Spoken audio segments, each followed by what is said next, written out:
Donc, dans l'exercice 5045, un sac contient 6 jetons rouges et 2 jetons jaunes. On tire au hasard chacun des jetons ayant la même probabilité d'être tiré. Calculer la probabilité de tirer un jeton rouge. Eh bien, il faut penser que sachant qu'il y a 6 jetons rouges dans le sac, sur 8, sur 8 jetons au total, eh bien, la probabilité de tirer un jeton rouge sera donc de 6 sur 8. On a 6 chances sur 8 de tirer un jeton rouge. Donc on peut écrire ceci. Il y a 6 jetons rouges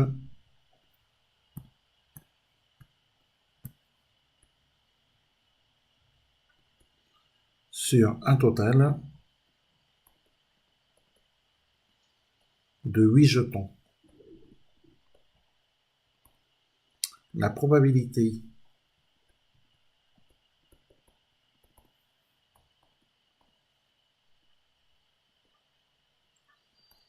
de tirer un jeton rouge est donc de 6 chances sur 8, donc 6 sur 8, d'accord? 6 sur 8.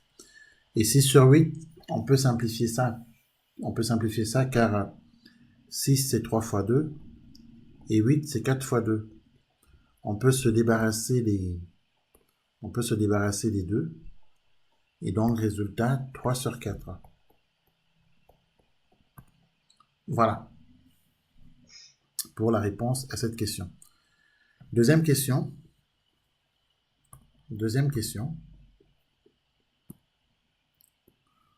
On nous demande de calculer la probabilité de tirer un jeton jaune. Alors, d'après toi, quelle est la probabilité de tirer un jeton jaune? Sur 2. 2 sur 2. Ben non, on a 2. Ah, sur 8. Voilà, 2 chances sur 8, bien entendu. Il ne faut pas oublier que on a 8 jetons dans le sac. Donc on est bien d'accord. Il y a 2 jetons rouges, il y a 2 jetons jaunes, sur un total de 8 jetons. Donc la probabilité de tirer un jeton jaune sera donc de 2 huitièmes. Donc ça on peut l'écrire. Alors il y a 2 jetons jaunes dans le sac.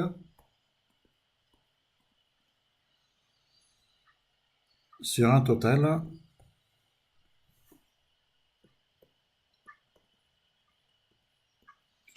de 8 jetons. D'accord? Du coup, la probabilité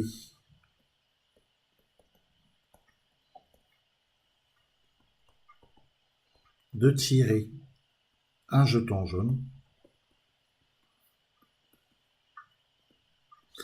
c'est en fait 2 chances sur les 8. 2 sur 8. D'accord? Et donc 2 chances sur 8.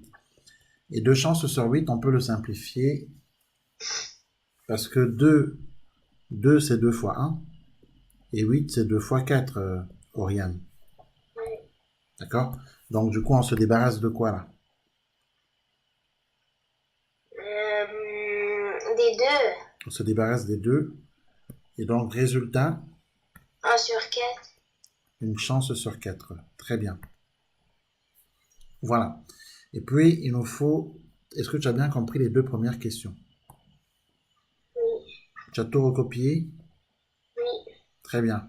On va traiter la 3e et dernière question de cet exercice.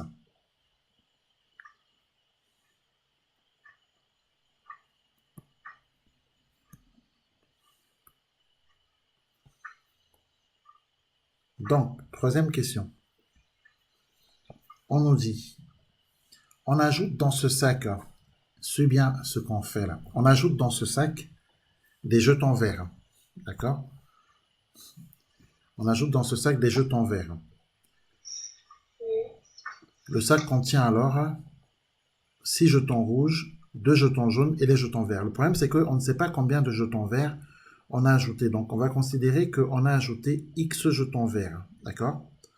Un nombre de jetons verts égale à X. D'accord?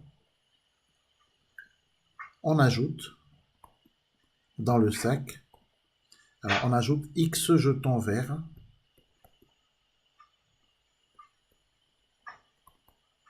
dans le sac. OK? C'est-à-dire un nombre de jetons verts inconnu. Est-ce qu'on est d'accord? C'est-à-dire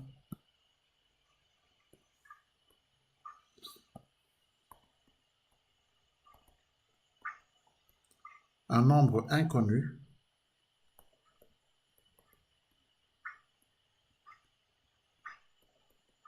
de jetons verts. Alors, il faut penser que, regarde, cette fois-ci, à partir du moment où on a ajouté X jetons verts, ça veut dire en fait que on a 6 jetons rouges, plus 2 jetons jaunes, plus X jetons verts. Est-ce qu'on est d'accord? Donc, en vérité, le nombre total de jetons n'est plus 8 jetons. On a désormais combien de jetons dans le sac? On a 8 plus X. Est-ce qu'on est d'accord? Dans le sac, on a 8 jetons, les jaunes et les rouges, plus X jetons. Donc, au total, désormais, on a 8 plus X jetons. Est-ce qu'on est d'accord? Oui. Voilà. Donc, la question qui nous est posée, alors on nous dit qu'on tire au hasard un jeton dans le sac. D'accord? Sachant que la probabilité de tirer un jeton vert, alors on nous dit, sachant que la probabilité de tirer un jeton vert, alors on va chercher la suite. Alors sachant que la probabilité de tirer un jeton vert, donc on va noter probabilité de tirer un jeton vert, d'accord? Eh bien, c'est égal, on nous dit, à 1 demi, 0,5. Eh bien, calculez le nombre de jetons verts. D'accord? Donc, sachant que la probabilité de calculer, de tirer un jeton vert est de 1 demi, calculons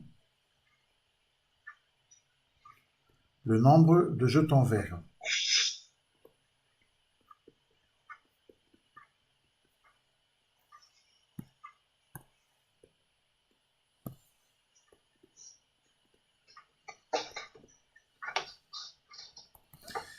Alors, ce qu'on peut faire en fait, c'est exprimer, pour répondre à cette question, on peut tout simplement calculer le nombre de jetons verts. Alors, qu'est-ce qu'on peut faire? On peut écrire que voilà, la probabilité de tirer un jeton vert, on va peut-être écrire ça en vert, d'accord? Bon, on peut partir du fait que la probabilité de tirer un jeton vert, est-ce qu'on est d'accord que c'est égal à x sur le total, c'est-à-dire x sur 8 plus x. D'accord? On a x chances sur 8 plus x chances de tirer un jeton vert. Est-ce qu'on est d'accord? Oui. Donc, c'est x jetons verts sur le nombre total de jetons dans le sac, c'est-à-dire x plus 8. Voilà. Et en fait, on cherche x. Je rappelle que x, c'est le nombre de jetons verts. On cherche x.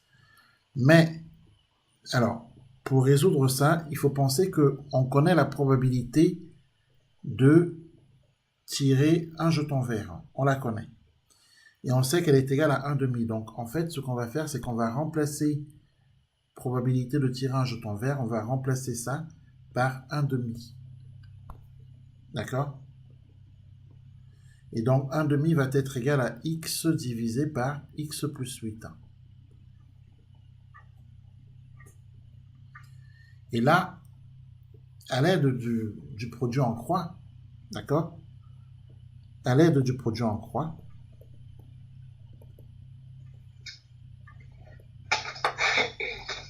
est-ce que tu comprends là? Mais pourquoi plus 8? Ah oui. Plus 8 parce que dans le sac, on a 8 jetons plus X jetons. On a 8 jetons, donc dont 6 rouges et 2 jaunes, plus X jetons verts. Donc ça fait un total de 8 plus X jetons. D'accord? Donc la probabilité de tirer un jeton vert correspond au nombre de jetons verts sur le nombre total de jetons. D'accord? Autrement dit, le nombre de jetons verts, c'est X, nombre inconnu, sur le nombre total de jetons, 8 plus X. Eh bien, c'est ce qu'on a écrit ici. Mais comme on sait que la probabilité de tirer un jeton vert est égale à 1 demi, eh bien, on a donc 1 demi qui est égal à X sur X plus 8. C'est ce que nous avons écrit ici. Et donc, à partir de là, on peut faire un produit en croix, d'accord? Et d'après le produit en croix, on peut écrire que 2 fois x, d'accord? 2 fois x est égal à x plus 8 fois 1. Alors on va écrire ça.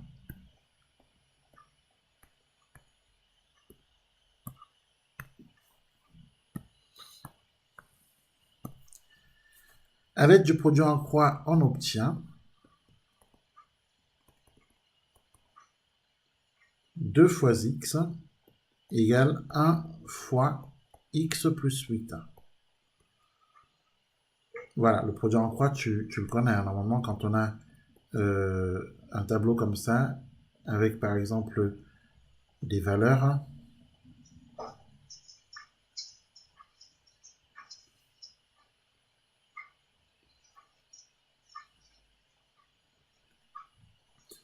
le produit en croix, c'est de faire x fois 5 égale 5 fois 3. Voilà, tu le connais, ça, le produit en croix, normalement. Bon. Donc, du coup, ce qui va se passer, c'est que on va avoir 2 fois x, c'est-à-dire 2x, qui est égal à 1 fois x, c'est-à-dire x, plus 1 fois 8, c'est-à-dire 8. D'accord? Et là, on arrive sur une équation, parce que ça, c'est une équation. Et pour résoudre une équation, on va s'arranger pour avoir les termes en x à gauche. D'accord? Et les valeurs numériques à droite.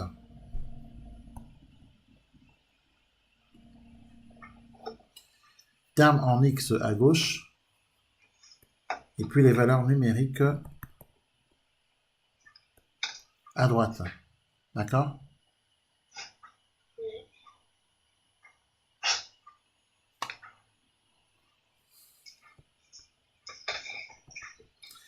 Donc, si l'on regarde les termes en x, ils doivent être à gauche. Celui-ci n'est pas à gauche.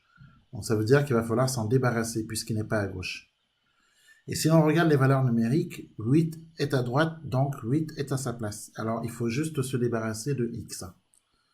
Mais il faut penser que x, c'est la même chose que plus x. D'accord? Donc, pour se débarrasser de x, on va appliquer son opposé, moins x. Et son opposé, moins x, on va l'appliquer dans le membre de gauche et dans le membre de droite. Alors, concrètement, ça se passe comme ceci.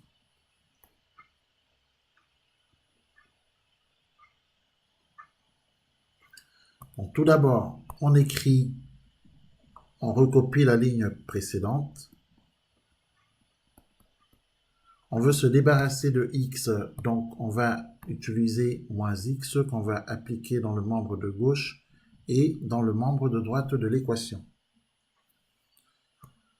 En faisant cela, on a x moins x qui s'annule.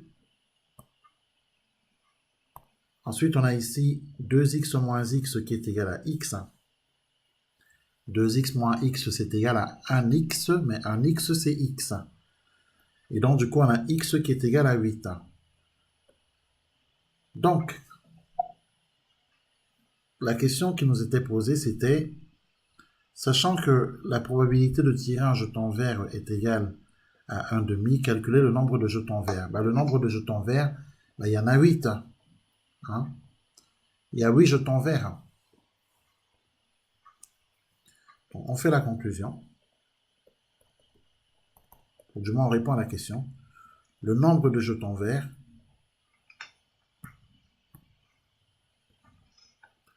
on va plutôt dire il y a 8 jetons verts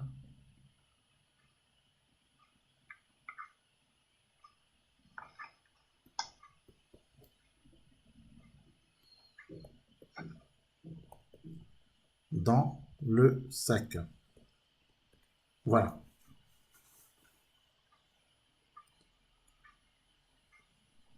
Est-ce que c'est bien compris?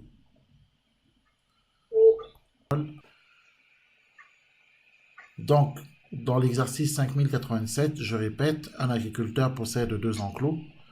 Le premier enclos contient 28 poules et 21 oies. Le second enclos contient 20 poules et 3 oies. Première question, déterminer la probabilité de choisir une poule dans le premier enclos. Alors, quelle est la probabilité de choisir une poule dans le premier enclos?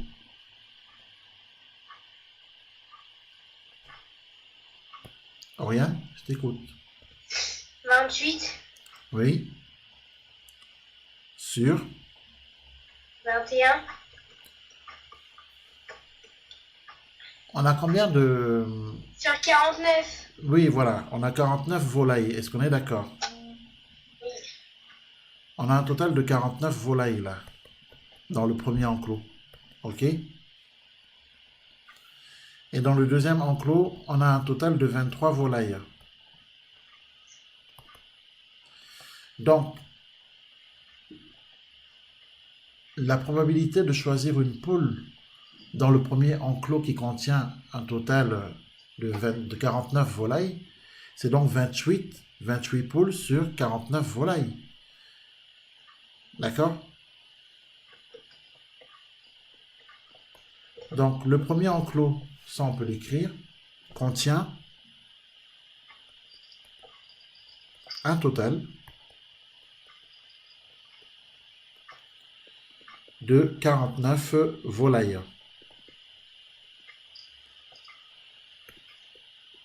La probabilité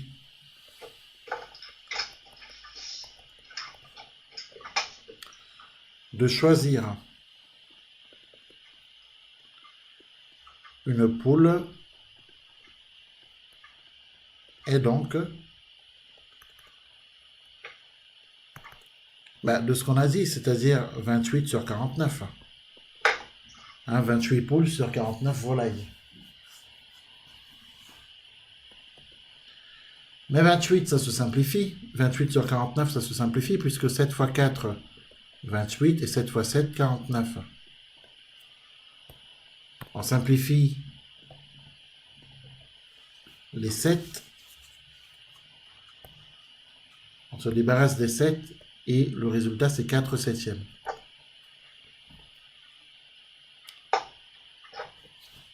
Question suivante. Combien d'oies doit-on rajouter dans le second enclos? Alors, si on appelle x le nombre d'oies qu'on doit rajouter, ça veut dire plus x. D'accord? Un nombre qu'on ne connaît pas. Plus x oies, plus précisément. Est-ce qu'on est d'accord? Un nombre qu'on ne connaît pas.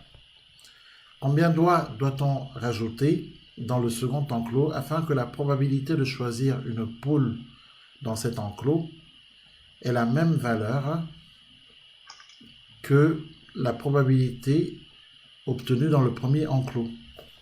Autrement dit, ait la même valeur que soit égal à 4 septièmes, puisque la probabilité d'obtenir une poule dans le premier enclos, c'était 4 septièmes. Donc, il faut s'organiser là. D'abord, dans le deuxième enclos, il faut se demander combien on a de volailles.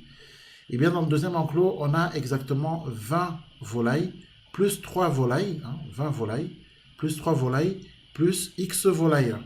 Donc, ça nous fait 23 plus X volailles.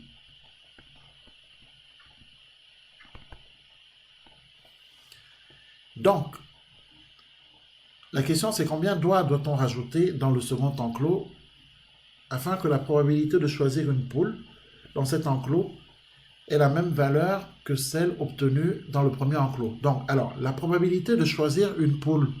Quelle est la probabilité de choisir une poule? Enfin, du moins, comment exprimer la probabilité de choisir une poule dans le deuxième enclos, sachant que cette probabilité a la même valeur que celle obtenue dans le premier enclos. Donc, il faut penser que la probabilité donc de choisir une poule dans le deuxième enclos, étant donné qu'on a 20 poules dans le deuxième enclos, eh bien c'est 20 sur le total de volailles dans cet enclos. Autrement dit, sur 23 plus X. D'accord ? Et cette probabilité est égale à celle qu'on a trouvée à la question précédente, c'est-à-dire à 4 septièmes. Tout est là. D'accord? Voilà. Et donc, du coup, on résout à l'aide du produit en croix.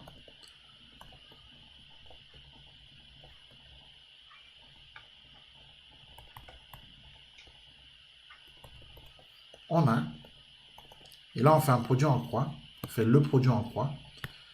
On a 23 plus x fois 4, donc 4 fois 23 plus x égale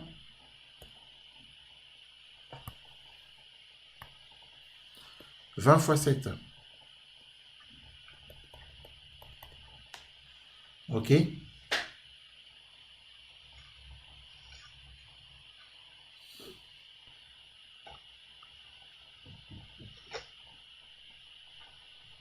Est-ce que c'est compris là?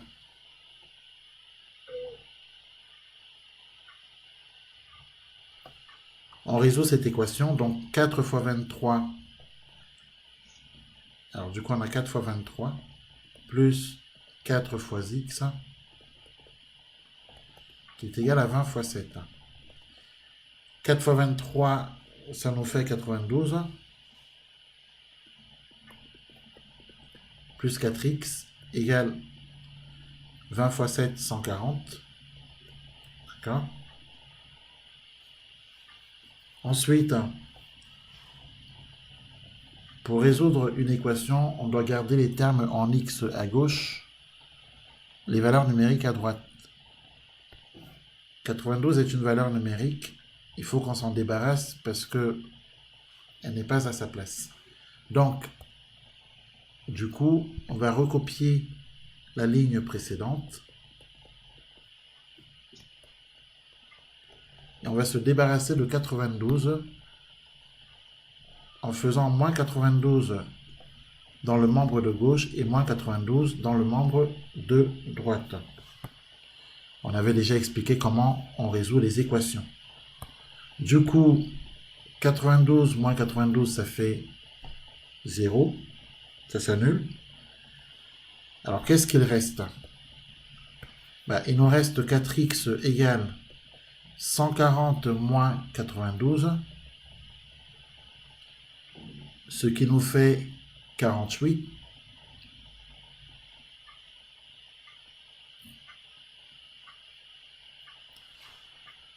Ensuite, pour trouver x,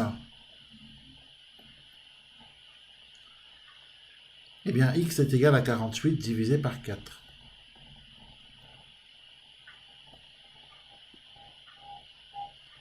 Ce qui est égal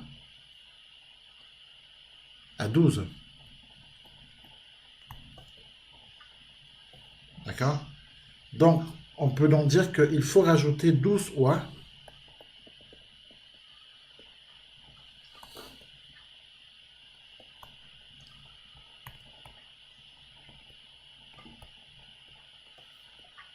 Il faut donc rajouter 12 oies pour obtenir la même probabilité de tirer une poule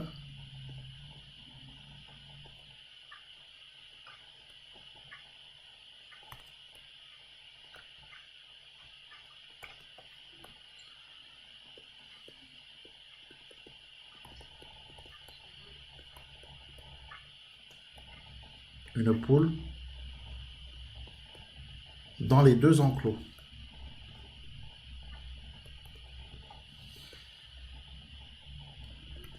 Voilà pour la résolution de cet exercice.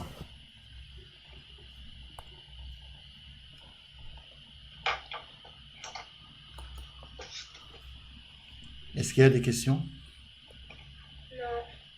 Voilà, cet exercice est terminé.